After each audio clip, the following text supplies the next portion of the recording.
The McAlvany Weekly Commentary, covering monetary, economic, and geopolitical news events. I think we are entering a new phase in the metals market. Many investors who up to this point have never owned the metals, they're the ones who are looking and saying, I think we have an allocation gap. I think we don't own any and we should own some. So going from not a dollar's worth, not a single gram of gold in their portfolio, new allocators are entering the fray with a fresh set of eyes and a motivation to own gold that didn't exist for them before 2025. Now here are Kevin Orrick and David McAlvany. Welcome to the McAlvany Weekly Commentary. I'm Kevin Orrick along with David McAlvany. Well, Monday, Dave, I remembered something back from the mid-1990s. I was asked to be a guest at the New York Mercantile Exchange. This was in the World Trade Center at the time, the original World Trade Centers. And I remember standing outside the gold pit, the pits there. Most of the oil was traded in the various pits at the New York Mercantile Exchange: gold, silver, platinum, palladium. I was standing right outside of the gold pit when gold happened to be $3.99 that day, $399 an ounce. And these guys, you can imagine the pits. These guys stand in a circle. They get a phone call. Somebody says, go ahead and sell a contract. And one of the traders came by and he offered his hand. They put their palm forward when they're trying to sell something. And he put his hand forward and he was saying, Augie it ought. Augie it ought. And I was like, what does that mean, Augie it ought? Well, he was trying to sell an August contract for gold at $400. And, these traders who were standing there, they were like, yeah, no, I'm not going to be the guy who buys Augie at ought. I'm not going to be the guy who breaks 400. But Monday, we see triple ought. $3,000 gold, Dave. This is the first time in anybody's lifetime. Yeah, a close above 3,000 is pretty significant, and it appears we'll get a multi-day close above 3,000. Wow. And so there's some interesting dynamics within the gold market, of course, very interesting dynamics across the broader financial landscape. And budget numbers are in, February budget deficit numbers are in, and we added another $307 billion to the debt dumpster fire. Wow. But it was under expectations. They expected 308. So 307, it seems like a huge win. That brings us to $1.15 trillion for the first 5 months of the fiscal year. Wow. While we may not continue at that average annual rate of $230 billion monthly, we are on that theoretical course for $2.76 trillion for the full fiscal year. And of course, that's if the last 7 months look like the first 5. Besant has his work cut out for him. If we land a recession in 2025, okay, $2.5–3 trillion deficit, I think that's a given. A nasty recession would tilt the number towards $4 trillion. That's not politics. This is math. So The current trend for yields in the bond market, U.S. Treasuries in particular, are lower. And that's in large part because of the stress in the equities markets, people looking for safe havens. But that could reverse by year end should the fixed income vigilantes get excitable. So the question always is, how long can we continue to do this? How long can we continue to borrow this kind of money? Yeah, big questions remain. If we're at the end of a major credit cycle and government finance has come to dominate the credit system, what do the markets, particularly the bond markets, look like when air leaks from the granddaddy of all bubbles, the government debt bubble? Yeah, and I'm wondering if even the American doesn't ask that question, if it's not the Chinese right now asking that question. Yeah, well, speaking of exciting, for the month of February, the People's Bank of China added a modest 5 tons to their gold holdings. The bigger splash came from investor interest in and through Chinese exchange-traded funds. They increased 21 tons, hitting the highest levels on record for those regional ETFs, 131 tons in total. So $1.9 billion from Chinese investors. Oh, but wait, there's more. A total of $9.4 billion flowed into global ETF products. So including the Chinese portion, which was just 20% of the total, the most telling shift was in U.S. buying at $6.8 billion, or approximately 75 tons. So that's the Chinese, but you walk around America right now, there was the old saying, when your shoeshine boy starts giving you stock advice, get out of the stock market. First of all, I can't find shoeshine boys anymore, but when the shoeshine boy starts buying gold, it would probably be the same thing. Are we entering a different phase in this market at this point? Yeah, I'll tell you, There was a moment in the last few days where I thought we had the shoeshine boy, and it was in the private equity markets, private credit markets. Tony Robbins publishes a book on how to invest in private equity, and it's probably as close as you're going to come. Neuro-linguistic programming and how to invest in private equity. Exactly. Your personal coach for private equity investing. Yeah, but nobody's involved in gold over here, so are we going to start seeing that? And I think that's the real significant piece. $6.8 billion in U.S. buying within the ETFs. That's a shift in sentiment. We don't need the asset. We're happy with crypto. We don't need the asset. We're happy with Tesla. We don't need the asset. We're happy with an NVIDIA position, actually a 3 times leveraged NVIDIA position, until you're not so happy with that. So I think we are entering a new phase in the metals market. This phase will be difficult for the seasoned gold investor to participate. How's that possible? Who is buying at over 3,000 an ounce, they could ask. I can tell you, many investors who up to this point have never owned the metals, they're the ones who are looking and saying, I think we have an allocation gap. I think we don't own any and we should own some. So they're about to. Right. So going from not $1's worth, not a single gram of gold in their portfolio, new allocators are entering the fray with a fresh set of eyes and a motivation to own gold that didn't exist for them before 2025. Well, could it not just be the markets, but could it be nervousness about what's happening worldwide geopolitically? Certainly, geopolitics was a theme in 2024, but it was a narrow audience who was paying attention. Geopolitics is a driving factor far more powerful than inflation. And I think what we have in 2025 is the shifting geostrategic relationships and the uncertainty that creates. It's allowing for a risk reassessment amongst investors. But you talked about seasoned gold investors. And, one of the things that I love about our client base is a lot of them are. I mean, they continue to add when a lot of people think, it's topping out. But there really are multiple types of investors, right, Dave? And when you see the different types come into the market, you can see about where you are in the sequence. That's right. So mavericks are typically at the front edge of any particular investment theme. That could be insiders. If you're looking at an early stage move in technology, these are the folks that have programmed. These are the folks that know the intricacies, the ones and the zeros, and what the implications will be upon broader adoption. But the maverick or the insider, they're in an early stage, and we had that in the early aughts. We had that from 2002 to 2009 or 10. I think Wall Street has made up the second phase. And finally, the third phase is Main Street. Those are the 3 phases of a bull market. We're entering the third phase for metals. It is a manic phase. It will have its own drawdowns and consolidations. But remember this, gold is an under-owned asset globally. Modest allocations, like we've discussed with the Chinese insurance companies in recent months, they tally to the hundreds of tons in demand, which in a market that has inelastic supply makes for significant improvements in price. Well, and you talk about manic buying.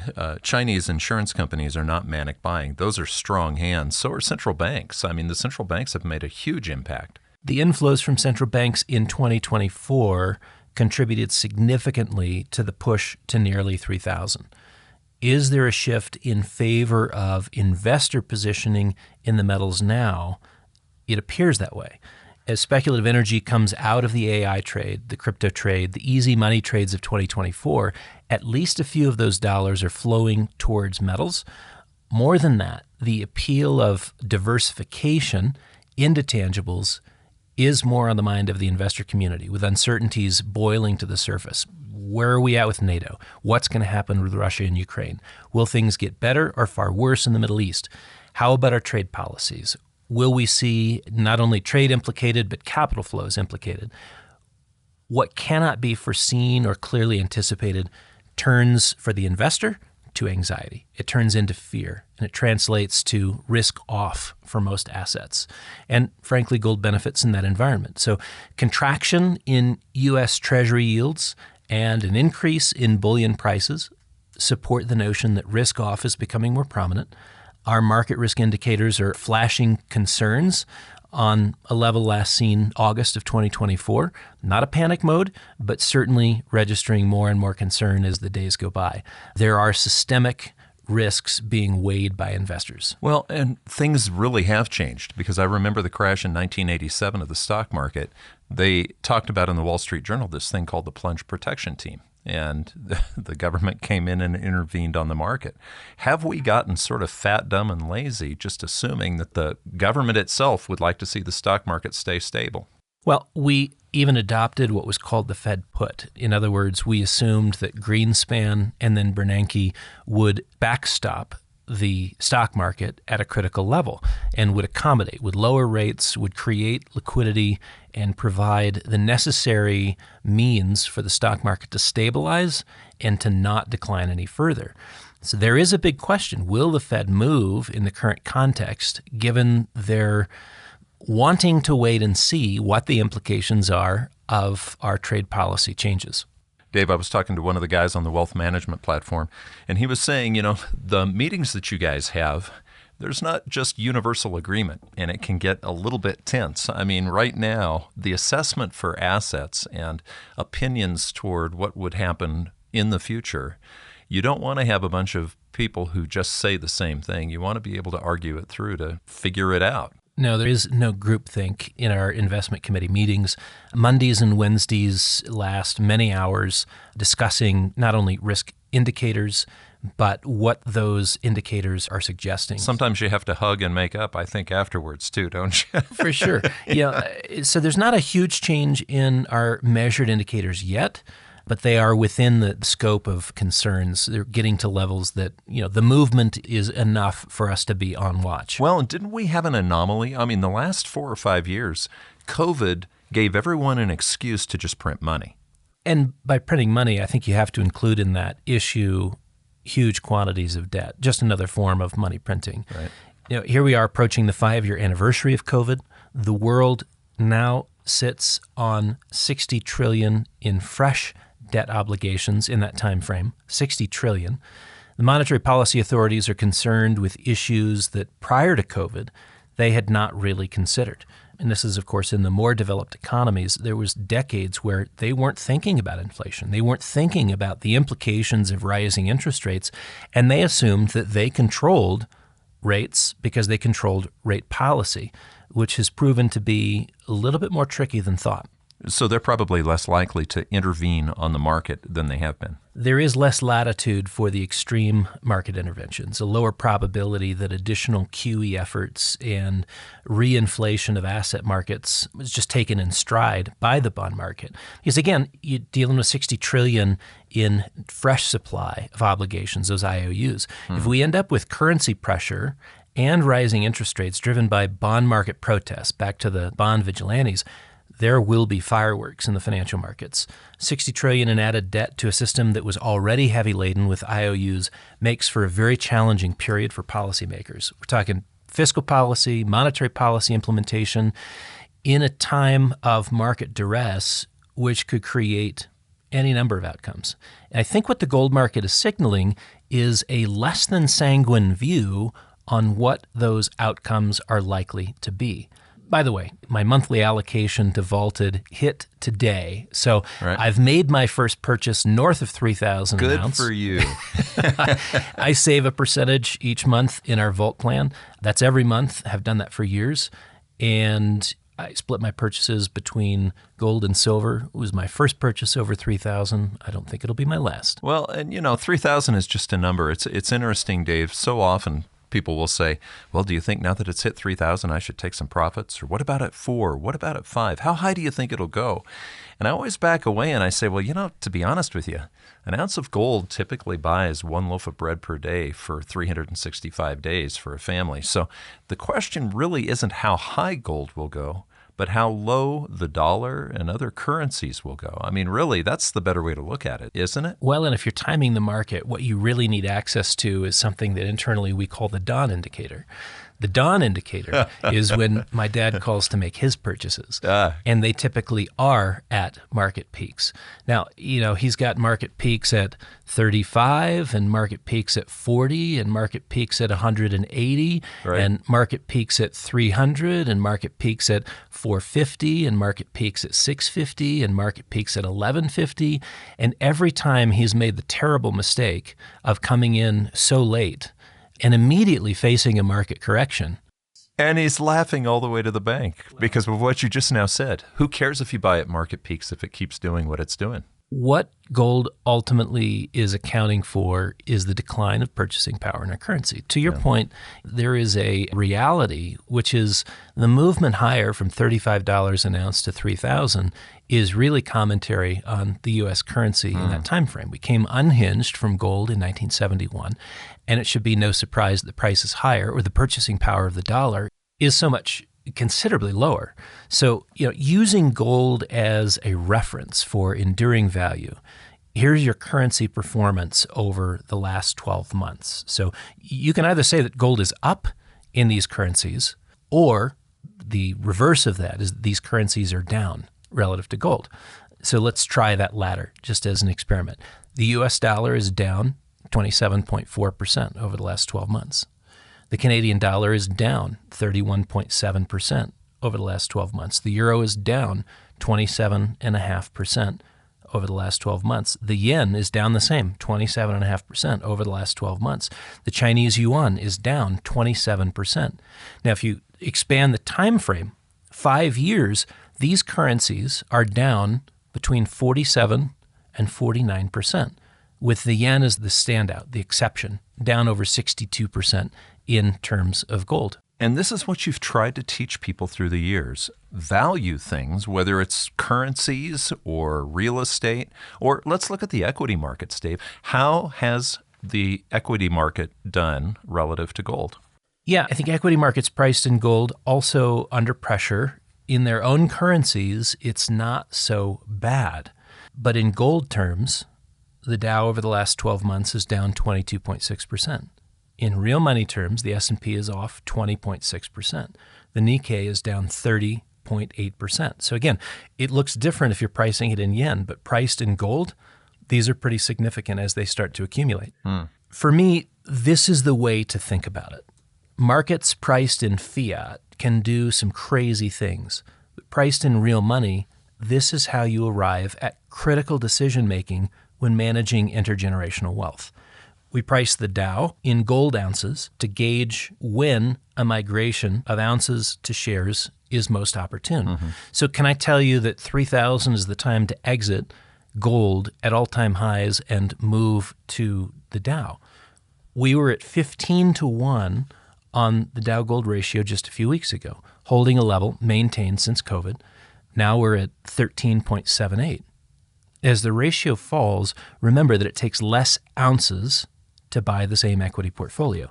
Think of it as a portfolio force multiplier.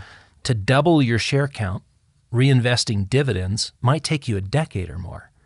Using the Dow gold ratio, playing the ratios, you have the opportunity to compress time. Yeah. So you've spoken many times about what is your exit strategy. Well, when you exit something, you have to sort of have an idea of where that money is going to go.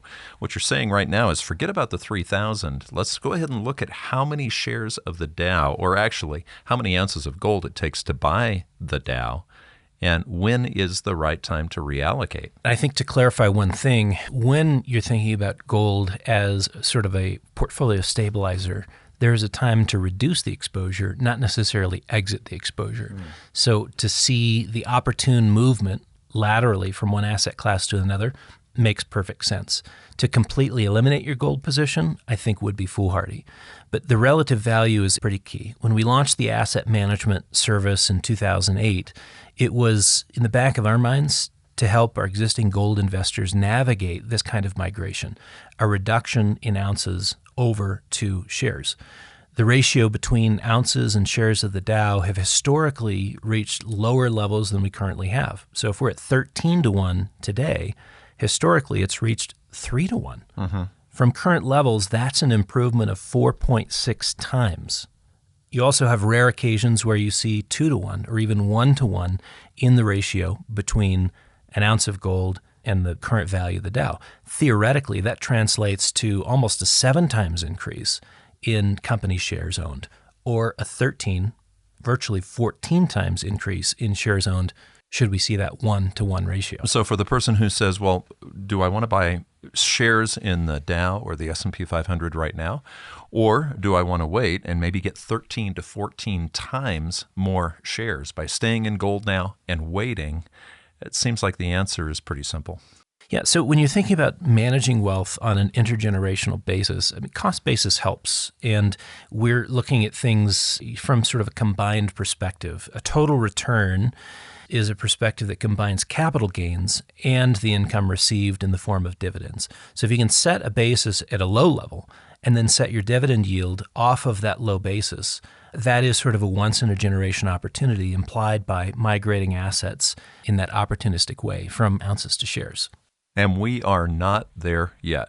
That's right. I mean, I think what we do on a routine basis is kind of rehearse the actions that would take place under the right circumstances. So it's kind of scenario analysis combined with the actions that we take under circumstances A, circumstances B, circumstances C. And that's where, again, future tense, not present tense, this is a migration that's worth considering. This is a strategy which you will want to employ, not today, but on the horizon. The ratio between the assets shifts either from gold appreciation. So again, think of the ratio.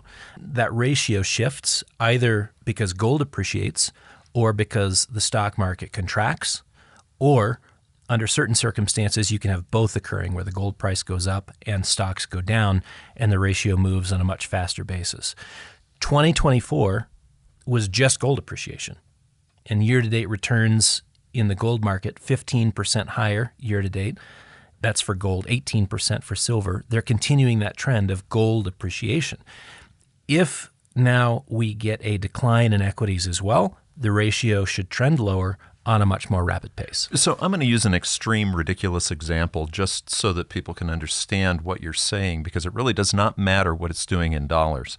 Let's say the Dow falls from its 40,000 plus level to $20. Okay, that's what it was. That's what it was in 1896 when they first started measuring it. And let's say gold falls from $3,000 or wherever it is down to $10. Okay, so you've got a Dow at 20. You've got gold at 10. 2 to 1 ratio. That's a 2 to 1 ratio. You're picking up a lot of shares for your gold, even though you're like, well, gosh, I bought it at 3,000 and it dropped to 10. I bought the Dow at 40,000 and it dropped to $20. It's the ratio. I don't want to be ridiculous on this, but it's the ratio, stupid. It's the ratio. And I think the ratio is far more important than the price of the assets on their own. Do you buy gold at $3,000, $35 an ounce, or silver at, call it $35? The ratio suggests you're very much on the right side of the trade looking at those two assets. Right. The price is, as you said, it's secondary to the ratio. 13.78 to 1. Call it 14 to 1. On its way to 6 to 1. It's positive for gold. 3 to 1, even more so. 1 to 1, someone else needs to own a few of your ounces at those levels, and you need to have moved to greener pastures. Okay, so let's differentiate something right now, because sometimes the listener will think, well, gosh, Dave, you invest in shares. Are you saying not to invest in shares right now? But actually, your asset allocation plan has to do with hard assets, real things. And so there is a difference. Yeah, we're of the mind to ignore the Dow and S&P for now. Traditional allocations are less attractive in the present context than hard asset allocations. That is within the equity space. Right. So within our management strategy, yes, we're invested in equities, but in a very narrow focus on hard assets. Mm-hmm. So we focused our asset management on companies within the hard asset space. There are times that the market does not differentiate those hard assets from other publicly traded assets. It's all risk on, everything's going up, or all risk off, everything's going down. But there is a difference between the two. Thus far in 2025, the difference is stark. Factoring in the negative performance of the Dow and S&P, which is down a modest 2% for the Dow, 4% year-to-date for the S&P, We're at a current 11% and 13% outperformance. That's the hard asset portfolios. That's right. Relative to NASDAQ, it's 18%. So we're up 9 versus the Dow being down 2, the S&P down 4, the NASDAQ down 9. Hard assets are having a bright day in the sun relative to financial assets. Maintaining the performance differential is impossible to predict. We certainly hope that's how the rest of the year plays out. But the challenges ahead are largely for overvalued and over-owned equities. The opportunity, we believe, lies in the under-owned and the under-allocated spaces. So perhaps we give up ground by year-end, perhaps we gain ground. We're managing assets as a team in a period of extremely challenging circumstances. This would be a first go for all of us to have a combination of trade wars, deteriorating global trust and cooperation, increased suspicion, in a landscape that's much less favorable to leveraged speculation. And so for us to be sort of cautious and optimistic seems almost to be a contradiction, but we're able to maintain it as a team in these meetings each week as we hash out the market details. We are cautious in our optimism, and we're wary of deleveraging that can implicate all assets. And that includes our favorite allocations, which is why we roll up our sleeves daily, come in looking at a changing landscape and determine if we need to reduce exposures or increase them. Our fiduciary responsibility weighs heavily on the team, and I can tell you just from my observations, it's functioning well. Well, and I love it. I love the fact that you guys are not in agreement all the time, that you're not just a bunch of yes men. But let's be clear, Dave, this Dow to gold ratio thing does not happen that often. I mean, if we were to say when was the last time we got to 1-to-1 on the ratio, it was 1980, right in that area. And then when was the time before that? Well, it was about 1932. And then when was the time before that? 1896. Most of us are not alive for more than one or two of these. Once in a generation. Yeah. So in the present context, we do favor hard assets. We think there's a way to bias an equity portfolio for growth, even in the current context. Yes, we look ahead to a much improved Dow gold ratio, but the circumstances that give us a once in a generation allocation opportunity to traditional allocations out of gold ounces still very much on the horizon. That set of circumstances is fraught with risk and volatility. This is where discipline comes in. Yeah, I'd say disciplines, processes, robust debate, and that's certainly what we maintain amongst the team members. It's required to get us from here to there daily. It is a grind. And I would just say this, if you're not able to do this yourself, you should consider working with us, working with a team that has those disciplines and a robust conversation ongoing. The team and our processes are in constant refinement, and our offerings are unique. Our risk management is intensely focused on. We don't always win, but we're always giving 110%. Well, and there are short-term effects that we have to watch too, Dave. There's long-term trends, but there are things that are going to happen this week that may affect the market that don't necessarily spell out the trend. Yeah, I think what we've basically said is that in the present context, there is a way to navigate these markets. In the future context, if you're a heavy metals owner, then I think there is a future decision path for you to make, and we can certainly assist with that. In the present, there is a super interesting set of dynamics, market dynamics this week, fascinating. Options and futures have both month and quarter end expiration this Friday. This is known as quadruple witching for whatever reason. It's called that. But it's when your options are expiring and your futures are expiring, and it's happening both for the monthly contracts as well as the quarterly contracts. Playing for a rally is what your market operators are trying to do. And if they can force an unwind of market hedges, that is a normal expiration week dynamic. If Wall Street is unable to muster a rally in this context and retake the moving averages that we've been discussing over the last 2 weeks, the 200-day moving averages for the S&P, for the Dow, for the NASDAQ, then you're likely to see pain in the broader indices. Pain that we have not felt since COVID, pain that we have not felt since the global financial crisis. And it's on that basis that we have encouraged larger positions in short-term treasuries.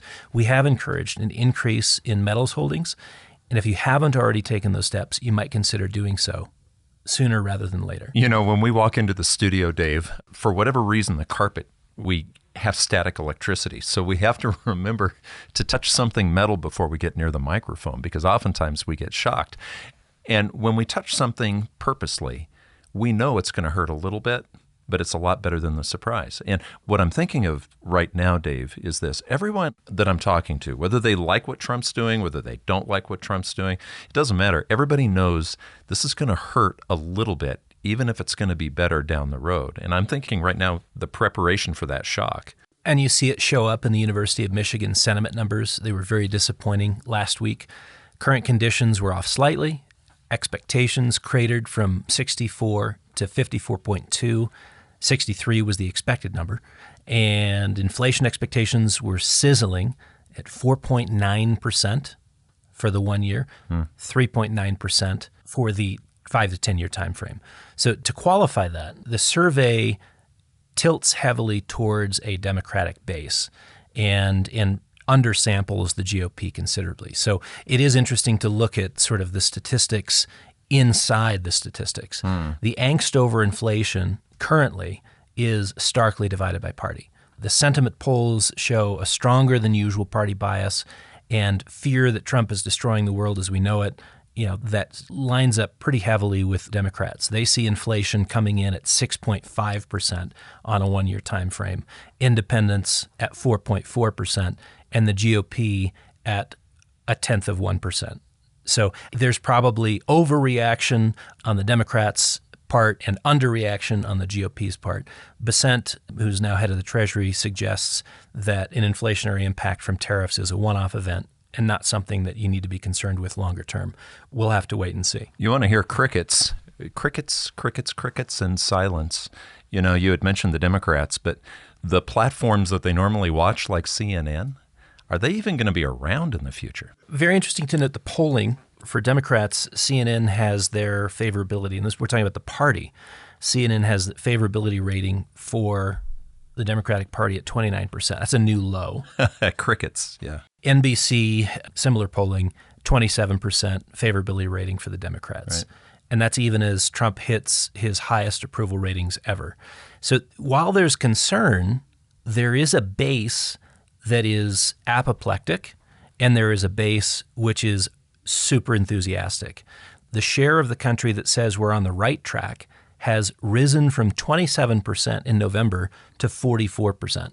So yes, there's hand-wringing. Yes, there's uncertainty within the financial markets. And yes, there's uncertainty as to the implications of the changes in policy, trade policy in particular. But I think the gamble that Trump is making on the economy, which may jeopardize stability in the financial markets, which may send us into a bear market short term, it reflects his interest in and his support from the flyover states. I think he's wanting to see the middle class instead of Wall Street benefit this time. Well, the flyover states are owners of a much smaller share of financial assets. And it is interesting to see that they didn't vote Biden in after a massive bump higher in the markets. And I think this is Trump's bet. They won't protest a stock market sell-off either. Their money's not in the markets. Most of the middle class is living paycheck to paycheck. So when we see household net worth statistics, it is important to note the skew. And household net worth, comes out along with a lot of other interesting statistics from the Z1 report, and that came out this last week. Q4 is finally out. At year-end, household net worth reached a new all-time high, $169.36 trillion. $169 trillion. I think it was up $5 trillion in the fourth quarter. Assets actually stalled in Q4, up only 101 million, and this is million in the context of trillions, so it really was a small, almost a rounding error. But liabilities were down 63 billion, so you had an improvement to net worth. So liabilities are currently sitting at 20.79 trillion. The damage to net worth, if we see a stock market decline, the sharpest damage will be to equities. And I think you're already seeing that unwind in the first quarter. So you said the Trump gamble. Tell me more about the Trump gamble. Yeah, I think the Trump gamble, those are not the people he's trying to help, those who have fat equity positions. Private sector jobs growth, reindustrialization with the express goal of improving exports and improving middle-class income and middle-class income growth, those are his primary objectives. The markets are secondary. A noticeable tone change is there from his first administration where the stock market movement on a daily basis, that was important to him. He talked about it daily. Now, it may be just as important to him today, but he certainly isn't talking about it. Bank of America commented last week, and I think it was sort of complementary to what we're saying here. One of their analysts said it may take time for the private sector job growth to accelerate, for government workers to resettle, for broad-based corporate profits to rise, and for global trade to find a new equilibrium. In our view, the likely productivity gains from a market-based economic reboot are greater than the risks, and the risks from the unsustainable status quo of debt-financed, tepid, and narrow economic growth are severe. We noted the deficit numbers earlier, Kevin. This is the big issue. Debt levels have reached unsustainable levels, and a new way forward is required. That's what Bessent wants to be a part of. That's what his advisors are so keen on, this sort of re-engineering of the economy. Okay, so Dave, you have kids, and I now actually have a grandson. So, looking forward, when we've been talking in the past and just looking at these deficit numbers and the debt and all this, it's been hard to see a bright future for our kids and for our grandkids. But what if, going back to your ratio trades, I want to go back to the Bank of America report with Jared Woodard. What if actually this debt thing gets under control? What if the middle class stops living from paycheck to paycheck and actually starts saving again? And what if we can buy shares in the Dow at a 1-to-1 ratio with gold at the very time that America is getting this restart? We've been talking about fourth turnings, moving to first turnings. Could we actually have a hopeful scenario here? Very much so. I don't know that we'll see 1-to-1. 5-to-1, 6-to-1, I think that is very likely. Right. 3 or 4-to-1, highly probable. Anything less than that will be a gift from the gods of the marketplace. But Jared Woodard at B of A, he says as much in his opening comments that, again, we're starting from an unsustainable level. The global handoff from big government to the free market may prove slippery. But it seems necessary given large deficits and bloated debt burdens. Economic growth has been enabled by unsustainable government support and protectionist policies. That's the end of his quote. The efforts to wrap up that era and head a different direction, they're disconcerting for any and all that were comfortable with the status quo. Now we're in a period of transition, which is uncomfortable, which is uncertain. The overextended, the leveraged speculator is in a very tough spot. For those of you who are in that category, consider this rule of thumb. Your first loss is your best loss. You've been listening to the McAlvany Weekly Commentary. I'm Kevin Orrick along with David McAlvany. You can find us at McAlvany.com, McAlvany.com. And you can call us at 800-525-9556. This has been the McAlvany Weekly Commentary. The views expressed should not be considered to be a solicitation or a recommendation for your investment portfolio. You should consult a professional financial advisor to assess your suitability for risk and investment. Join us again next week for a new edition of the McAlvany Weekly Commentary.